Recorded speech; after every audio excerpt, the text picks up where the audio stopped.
The OHP Uncut Podcast with Kannon. Hi. How are you? I'm doing great. Having lots of fun conversations about everything that's going on and just enjoying. I bet you are.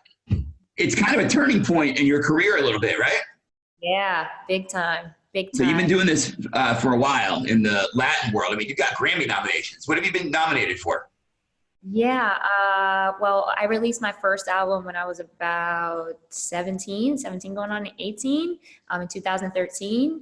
And it got nominated for Best Tropical Album. And so at the Latin Grammys, and then I, put out my next EP after that, and I got nominated again. And so those are really cool moments for me as I was just coming out of high school. So I was just like, what is going on? Yeah. But it was incredible. And now, being able to have grown, I'm 26 now, so I've evolved a whole lot since then. I'm working on my next full music project, which is really exciting, taking my time on it. And I've grown a whole bunch since then. So when you say you've grown, like, how do you feel like you've grown from the last project to this one? What do you feel like you're exposing about yourself maybe you didn't last time around?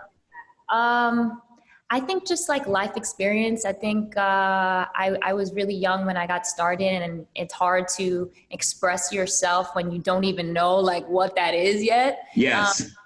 And that's a discovery, it's a lifelong discovery, I think. But I definitely know like more things about myself that I didn't before. And I've obviously lived a lot more. Yeah. As 10 years and, what I had lived when I was 17, 16, when I was writing that first project. So I'm definitely being more vulnerable with my music and kind of just establishing like new ways to connect with my fans in a more genuine way, as opposed to just making a song that might sound cool. I actually want to like connect with what's going on in my life through my music as well. And then, have some bops as well. But of course, you chose this song to cover Conga. You've done lots of other covers. Why did you choose this one? It's one of my favorite songs ever, by the way. And I'll get to my crush on Gloria Estefan shortly, but tell me why you chose this song. I want to hear that. I think we all stand and like definitely love Gloria and have loved Gloria. For years, she was one of my biggest influences growing up because I've said it so many times, she's just an artist that I looked up to. She was one of the first artists that I saw, singing in English and in Spanish and like being successful internationally doing so. And that is something that, being a bicultural first generation Latina Americana, like that for me was, my dream, to sing in both languages and other languages, hopefully in the future too, and connect with a huge audience and do what I love while being myself. And so Gloria was definitely that. So when the opportunity came, it actually came through our team at Bacardi. They wanted to do like a brand partnership. And I was all for it. I was like, bring on the mojitos. So they were like, okay, you have me at mojito. So, and then they were like, we want to have you and Boy Wonder and another artist at the time, which we didn't know was going to be Meek Mill, remake Conga. And I said, is that okay? Is that like, is Gloria and Emilio like and Miami Sound Machine on board? And they were like, yeah, they're a whole part of this. They've been, connected to the brand from years back. Emilio used to actually work for corporate years ago. And so they are excited about this and are giving us the liberty to, hand it off to you guys. So we're like, all right, let's not mess this up. And that's kind of how this started. Yeah. Well, you grew up idolizing her. You probably grew up listening to this song, and now you're covering it with her blessing. That must feel great. Insane. It's like a huge full circle experience. And I have lots of like really beautiful moments that have to do with Gloria and Emilio. And I had performed like a couple years back at a Premio Lo Nuestro, an award show in homage to Miami Sound Machine and Gloria and Emilio. So like that connection has always been there. There's just like so many full circle things about this project that for me, it just makes it, aside from being an amazingly cool, creative project to do with incredible people, Boy Wonder and Meek Mill. I mean, come on. But it is also personally just very satisfying to be living this moment. So Very I happy. lived in Philly a long time. Meek is a god to me and everyone else in that city. So it's great to see you working with him. Have you spoken to Gloria since you've done the song, and what did she say about it? Oh man, I haven't been able to connect with her personally. I mean, a lot of stuff has happened since we have, they've been approving like all the lyrics, had been approving all the lyrics and like the video along the way. And Emilio has a little cameo in there, but we were supposed to meet up, and then she ended up getting COVID. Unfortunately, her manager, who we honor at the end of the video, Franca Amadeo, passed away. And so like there's been a lot just going on. We haven't been able to connect, but when the song came out, she did tweet saying that she's so proud of us for having remade this in such a beautiful way. And Emilio also put up a post as well. And so that for me has been just amazing to see that they've, not only given it the stamp of approval that we've seen behind closed doors, but also like are just excited to see it come all the way into fruition. That's the biggest gift that you can ask. Absolutely. It has to be. She was my first crush. I grew up listening to Miami Sound Machine, and Gloria Estefan was my first crush. I love that. I mean, how could she not be? I mean, I know. She was it, especially if you grew up listening to Miami Sound Machine. She was like, she was killing it. She still does. She's killing I was calling the radio station requesting Conga, requested Bad Boys, all those Miami Sound Machine songs. I love them. I said she was my first crush. Do you remember yours? Oh man. My first crush was, I think it was in between like Justin Timberlake and from Lizzie McGuire, that one episode with Aaron Carter. Those were my first crushes that I can remember for sure. We know who your crush is now. A lot of artists go out of their way to sort of like hide their relationship or whatever, and they're kind of shady and weird about it, but not you. Every man wants a woman that says the things you say to your man on social media. Everybody wants someone to say those sweet things. What are you guys doing for Valentine's Day? Oh man, yeah, I love my boo. Ian is awesome. He's also a part of this project as well. He's obviously incredible choreographer, and cracked the whip on me to get all the dance moves for this huge video. So I'm grateful for him and also love him very much. We don't know what we're doing for Valentine's Day yet. I might actually not be. We might be apart because it's my mom's birthday this week, and I'm gonna miss it because I have some work to do here in LA. But I'm gonna be traveling, I think, to surprise her back at home the following week. So I think I might just miss Valentine's Day. But I'm. Are you gonna get him a present? Is it gonna be like a gift that you get him? Yeah, I mean, we'll see. I can't put it out there. Okay, all right. How long you been together? We've been together a little over a year, and it'll be 2 years in June. And congratulations. I'm really happy with just the way that we've been able to grow together and collaborate together, and it's wonderful. I personally like to be really genuine about what's going on in my life. I do keep a lot of things private. In the past, I've kept, my relationship life private. But when you're just growing up and you don't want to, put effort into hiding real big, important parts of your life, it's just bound to, people are bound to find out what your life is on a day-to-day basis. So you might as well be the one to share it. And if it's beautiful, share it, I love that. I love that strategy. Did you meet, you mentioned he's your choreographer and he worked on this project. Did you meet through the business? Well, kinda, yeah. We met, our first time we met, he actually works with a boy band who I love. I love all of them. They're called Pretty Much. And we were label mates at the time. So I met him while he was directing like a dance video for them. And I knew I had already known about him. And like respected his work and everything. And so I was like, oh, cool. You like choreograph with these guys, whatever. And it was just like a hello and goodbye. And then a year later, we like reconnected while I was shooting in the Heights, and he happened to be in New York, and we just like hit it off.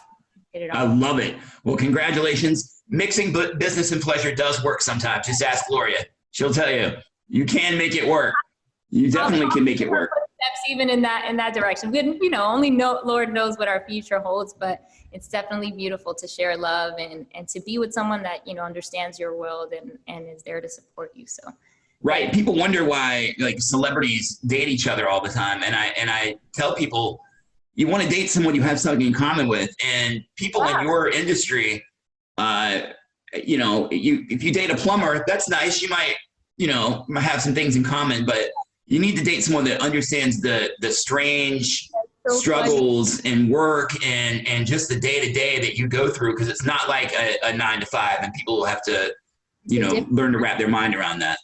Lifestyle. It's so funny that you say that, because I used to have all these conversations all the time. I wasn't a big dater or anything like that. I'm very much a homebody and would not want to like go out of my way to go on dates and stuff ever. And so everybody would tell me like, you need to date somebody like this, or you need to date somebody like that. And I would say, I don't care if he's a plumber. Yeah. That I love, that loves me and that respects me and that I respect, and that we can grow together. But you're absolutely right. As I grew older, I realized, well, the odds of that happening and having like compatibility is, very, very slim. So you're probably going to date somebody that's within your world, that will understand your lifestyle, and that you can also delve into theirs and, find your equal kind of. Yeah. I mean, because it is a unique set of struggles that you go through when you have a job like yours. You mentioned In the Heights. Tell us a little bit about that and when that's coming out and what you're doing in it. Yes, In the Heights. Oh man, I can't wait for you guys to see this movie. It's finally coming out June 18th. I'm very, very excited about that. It was one of the best summers of my life, if not the best summer of my life. We're all just so ecstatic for everybody to see this movie. There's just incredible dancing. Some of the best dancers in the world are in this movie. Our cast is incredible. We all became like a family, and you really, really see it on screen. I mean, we've seen the whole movie already, so we're just anxious for everybody to be able to experience this, and just really, really proud. Personally, I'm really proud to be part of a story that feels really close to home for me. I'm originally from New York, and there were so many, again, full circle moments while shooting a project like this, and from the music down to where we were shooting. I have family, in the Heights everywhere. So it was just like a beautiful experience to be a part of that. And I'm sure it will hit home all the stories in this film, as was as in the original musical play. They're all going to be relatable in one way or another to the audience. So I can't wait. I can't wait for you guys to see it. So the Heights, if people don't know, is a neighborhood in the Bronx, right? Yeah. And this is the story of that neighborhood, or what? This is, it's a neighborhood in Upper Manhattan. So it's like the Heights of Washington Heights. And basically it's a couple interwoven stories. It's a community. It's the heart of the story is the beauty of community, and how even through hardship you can celebrate. And so I think it's the movie that we're going to really enjoy. It's about dreams. It's about where is home. I personally play Nina Rosario, who is the first of her family to kind of like leave her neighborhood and go away to Stanford. She's like the little genius of the neighborhood, but she feels a lot of pressure because she's a first generation, American, and none of her family has ever dreamed that big. She wants to be mayor, and she, is basically like a straight A student. So they think she'll be fine. And there's so many sacrifices that have been made for her that she's going to, all she has to do is show up because she's got it all, basically laid out for her. And that's just not the case. The incredible amount of pressure that she's under, nobody could understand. So she comes back home. Movie starts, with a couple, we got Usnavi's story and Abuela Claudia's story and a couple different Vanessa's story interwoven and all of that. But at the beginning of the movie, she comes back home to basically lay it down to everybody that she's not really having an easy time at Stanford. And she's trying to kind of find herself in between conforming and staying who she really is, and if it's going to be enough for her to achieve the dreams that everybody has for her. So very relatable storyline. I think we've all been there, and that fork in the road of like, what are my dreams and what are everybody else's dreams for me? And within all of that, there's so many other stories that I feel like are true to life, and definitely true to that neighborhood, and especially to our Latin community, which I don't think has ever been able to be put on a pedestal this largely ever in film. So excited about that. But there's subject matter there that you can personally relate to, and you're getting to cover a Miami Sound Machine and Gloria Estefan song. You grew up idolizing her. This must feel very rewarding to you in lots of ways, and kind of like your life is sort of coming full circle at this time, huh? Definitely, man. Definitely. I mean, I feel so blessed. I thank God every day. It's been, in a lot of ways, I felt while we were shooting in the Heights, even like Nina. I mean, my parents have sacrificed so much for me to just be able to follow my dreams. And in theory, that seems like the easy part. But there are a lot of days where it's a lot of hard work, and the pressure is, intense. And so I just try and really keep my eye on how grateful I should be, to just be able to do what I love, and to make my family proud, and to know that their sacrifices weren't in vain, and that, the privilege is in being able to work hard for what you actually dreamt of in your brain, in your head. So I feel great. I feel great about that. You should feel great about everything going on in your life right now. Congratulations, on the film and the song and your boyfriend. You've got everything going for you right now. We're so happy to support you. We're going to play Conga right now. All right. Thank you. Yes. I want to see you dance to it. Come on. Now you can introduce this song for everyone real quick, because you're about to play it nationwide. What do you want to say about it?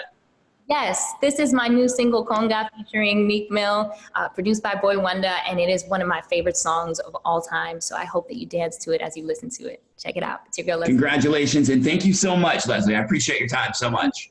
Thank you so much. I appreciate your time. This was an awesome conversation. The OHP Uncut Podcast with Kannon.